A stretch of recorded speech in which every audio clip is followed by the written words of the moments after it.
lovers, welcome back to another video with your girl Michelle, and today we are doing yet another VSG update. So let's jump right into it. So February marks month 8 of VSG post-op, and I'm very excited to share with you what happened this month. Last month I weighed in at 212 pounds even, with a weight loss goal for this month of 5 pounds. So my weight for this month is 207.4, which means I lost the 5 pounds from my goal with 0.4 pounds difference. We'll count it. So that was very exciting. After not having much movement at all on the scale for the previous month, to actually hit my goal this month was very exciting for me. Let's get into the fitness. So this month in the gym, I tried a couple different things just to kind of switch it up. Now, when you're doing a fitness program, you want to kind of stick to the same movements for a while, because if you're constantly switching up the movements, you're not going to see improvements in the areas that you're training. If I'm doing lat pull downs and then the next week I do back flies and no lat pull downs, then I'm not going to see any improvement in the area of the lats that I was training. I'm going to see improvements where I'm doing the flies if I consistently do those.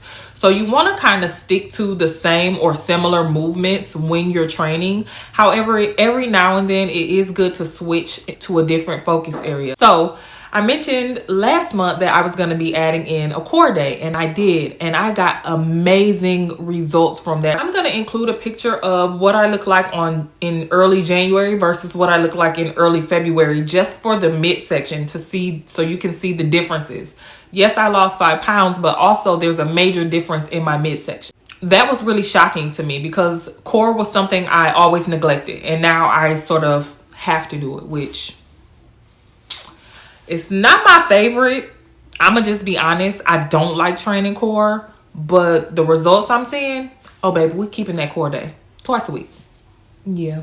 Everything else I'm being really consistent on. I'm really focusing on training my legs and glutes, training my back. The way you can build an hourglass shape is to really train your back. The more is, unless you already have like broad shoulders. If you got broad shoulders, then, but if you don't, you want to make your shoulders more broad. That makes your waist appear smaller. And then if you're building your butt area, you picking up what I'm putting down, you can build that shape or the illusion of that shape. So I'm working on all that. Everything is amazing. And another accomplishment that I made this month is I hit a new PR on my sprints. And if you don't know what a PR is, let me explain.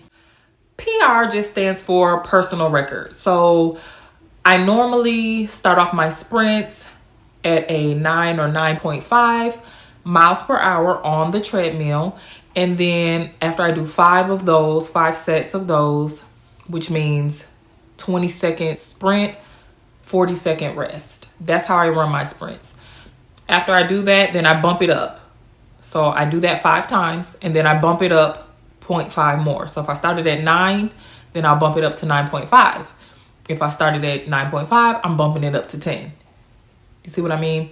So when I did my sprints, I finally hit 11 miles an hour. Y'all, no joke. 11 miles an hour is not playing. You hear me? I could have flew off that thing, but I didn't. Your girl be running, period. One thing in my fitness journey that I have been focusing on is lifting at a lower weight but higher reps. And I'm starting to sort of switch that now that I've gotten my body fat percentage down so much. I want to start lifting less reps, heavier weight. So we're going to be doing a lot of heavy sets coming up.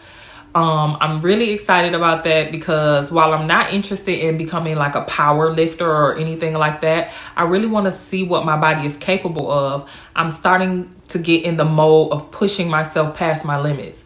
I get to my last one and I'm challenging myself. Can you do you got one more in you? Do you? Because if you do, push it. Do it. I really be in there like in my zone. I am very proud of myself because the biggest part about working out that a lot of people who have been fat struggle with is the pain, the uncomfortable part of working out. Like, it's not pleasant.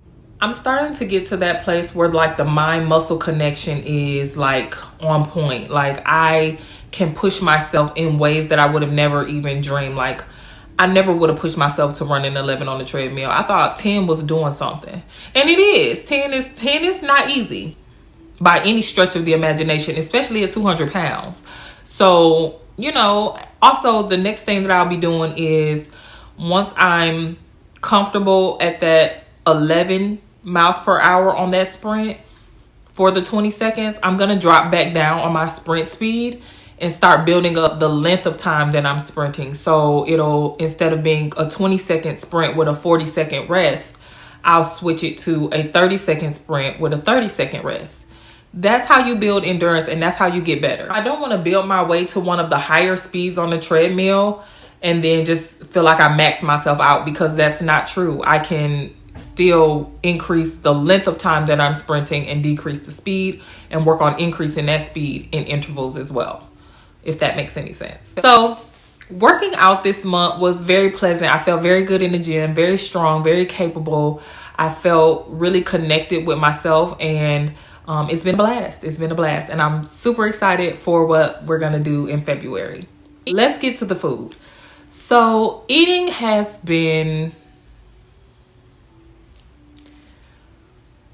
a little rough. I have had an emotional month, and so I did some emotional eating, and that's no good. I really have been trying to focus on my self-care, and that includes eating a healthier, more balanced diet. And there were times that I failed at that this month, and not so much as in what I'm eating, because I can't really eat all the bad stuff that I used to, but more so in the frequency of me eating and the reasons I was eating. So if I was frustrated, I noticed I would be snacking more.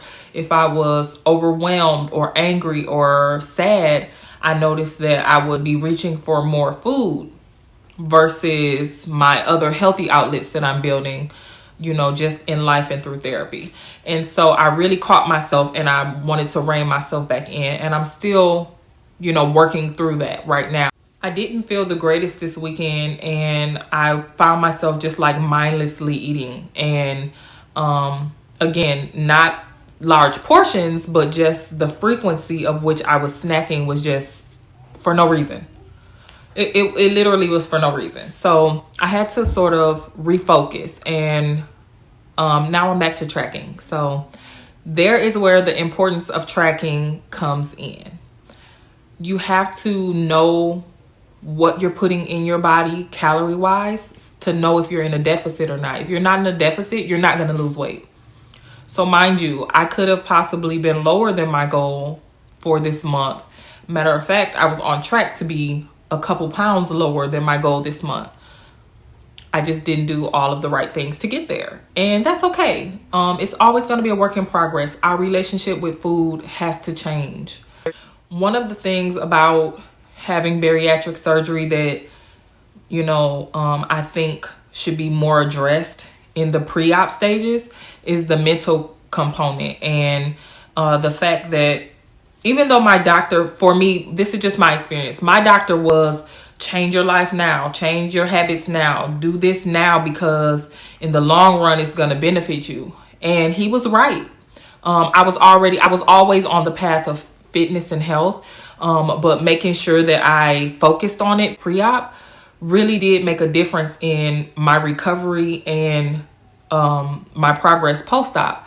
However, I feel like it didn't make sense how I feel it. It didn't make sense how I feel it now. You really have to deal with the mental component of your relationship with food.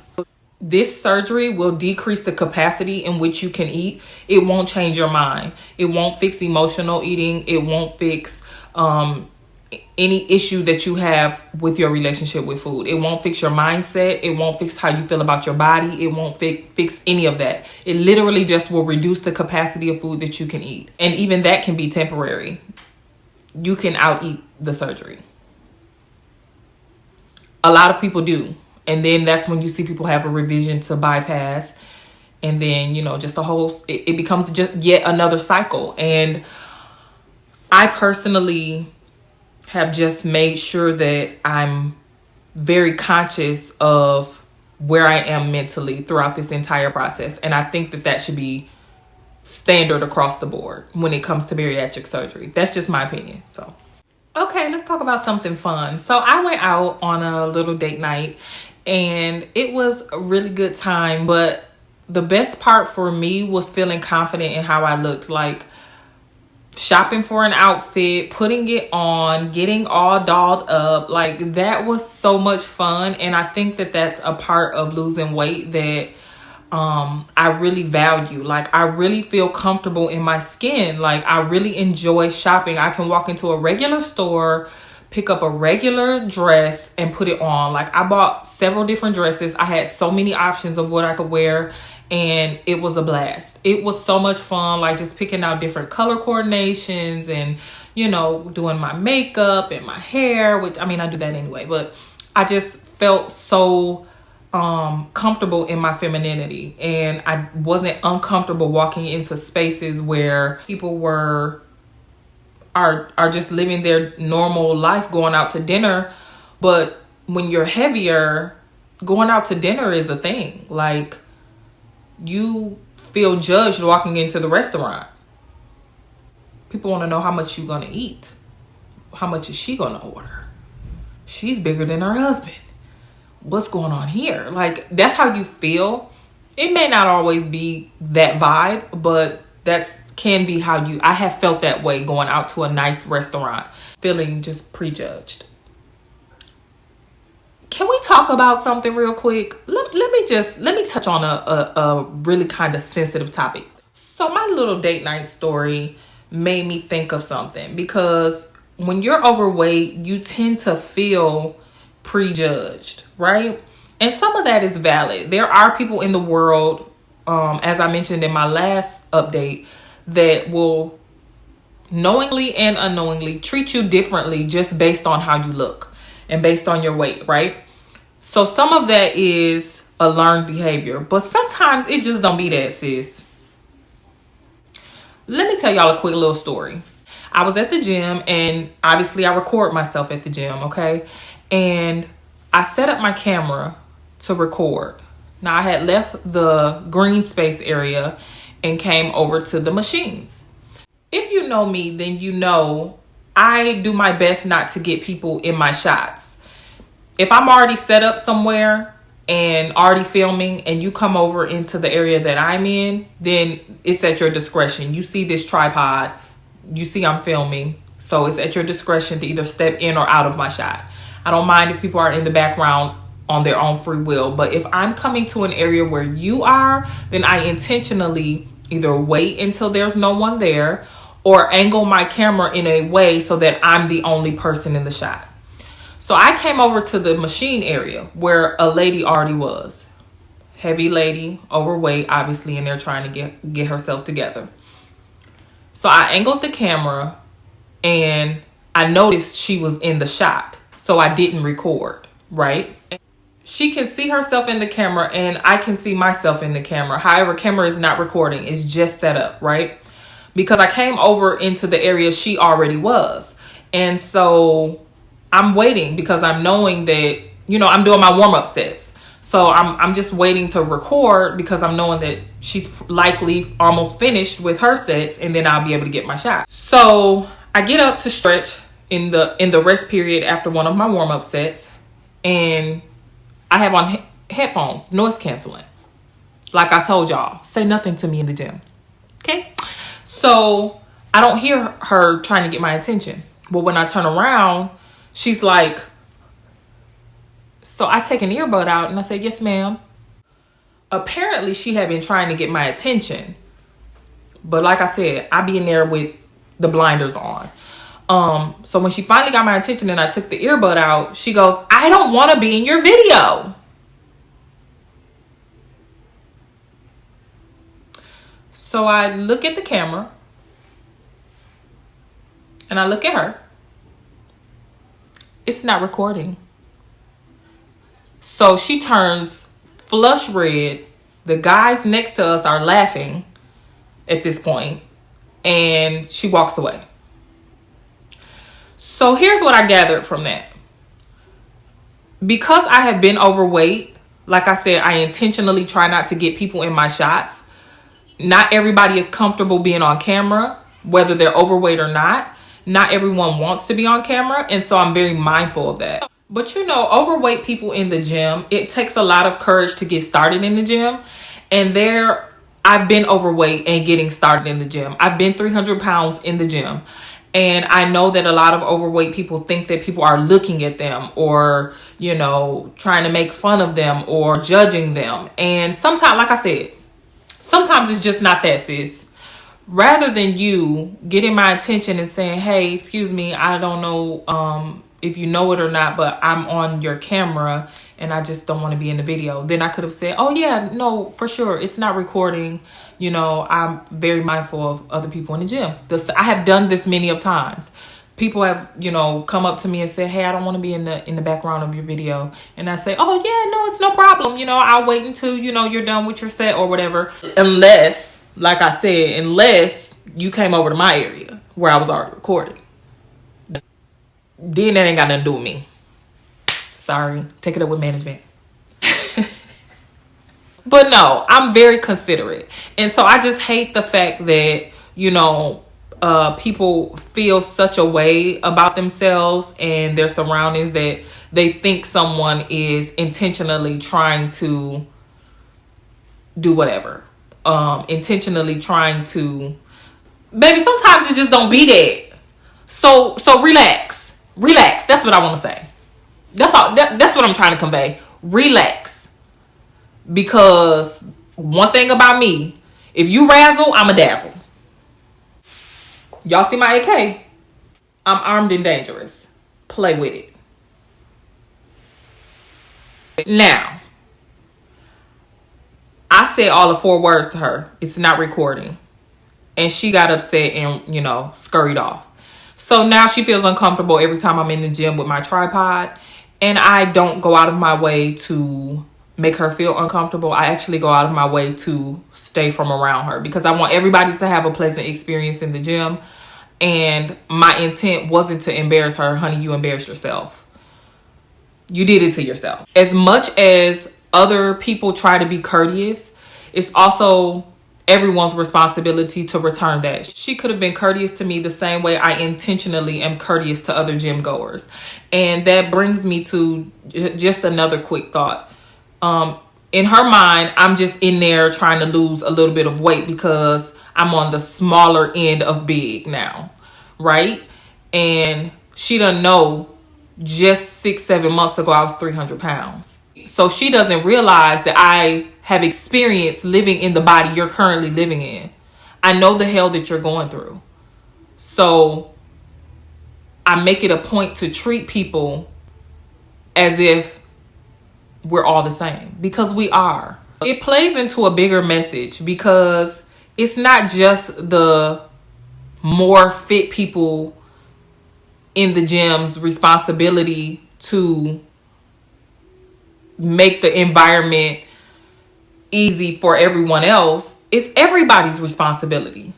You approaching me in the way that you did is not okay. Just as much as it's not okay if I would have came over there and been recording with you just in the background of my video. It's reciprocal. That's it. That's all. Okay, so this month was uneventful. Lost some weight. Did what I came to do. So let's talk about my goals for next month. My goal for the next update is 5 pounds. Yet again. However, I am striving toward being in Wonderland. Y'all, I am super close. I'm 7 pounds away, and I would absolutely love to come on here next month and be like, your girl is in Wonderland. So pray for me, y'all. I'm really gonna try my best to hit that goal. However, you know, I'm not pushing myself too hard. 1 to 2 pounds a week. Okay, so technically it's doable if I hit the 2 pounds a week. So let's end this video with a full body shot. Let's do it.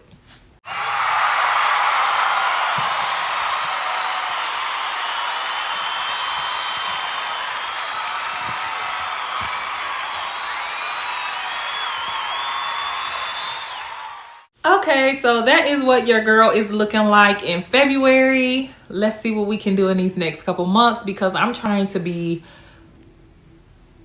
summertime, baby. You summertime fine, huh? We trying to get there, right? Y'all coming with me? I would love that if y'all came with me. That's gonna wrap it up for this VSG update. I hope you all are having a great month. I hope you have a great Valentine's Day. Super Bowl is on the horizon. We're gonna have a ball over here, so I hope you all do the same. Thanks so much for taking your time to watch this video and coming with me on my journey. Tag your channels down below. I would love to follow any of you guys' journey. Tag them down in the comment section and I'll be sure to give you a follow. I love you all for watching, and I will see you all in the next one. Bye, guys.